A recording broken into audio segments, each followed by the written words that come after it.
नमस्कार. आपण आपल्या मुलांना शिकवतो की कुणाची चप्पल चोरू नये, कुणाचा कंगवा चोरू नये. चप्पल चोरण्यामुळे शनी लागते आणि कंगवा चोरल्यामुळे आपल्या मागे दाती लागते, असा प्राथमिक अंदाज आहे. परंतु ह्या ज्या काल्पनिक गोष्टी सांगितल्या होत्या या पुरातन काळामध्ये वाडवडिलांनी, याच्या मागचा एकच केवळ अर्थ असा होता की आपल्या पाल्यांनी किंवा आपल्या मुलांनी चोरी करू नये आणि म्हणून त्या गोष्टी सांगितल्या होत्या. कारण देवाची भीती दाखवली किंवा आपल्या बरोबर वाईट होण्याची भीती दाखवली की कुणीही तसं कृत्य करत नाही, म्हणून त्या मुलांना सांगितलं जाय. पण एक गोष्ट याच्यातून सांगतो की उदाहरण दिलं की दाखला मिळतो.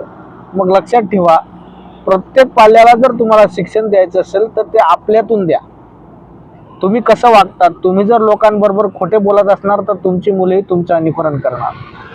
तुम्ही कोणाला काहीतरी त्रास देत असाल तर तुमची मुलंही भविष्यात तुम्हाला त्रास देतील. म्हणून लक्षात ठेवा, तुम्ही चांगले वागा, तुमचे मुलंही चांगले वागतील. एवढंच मला सांगायचं आहे. नमस्कार.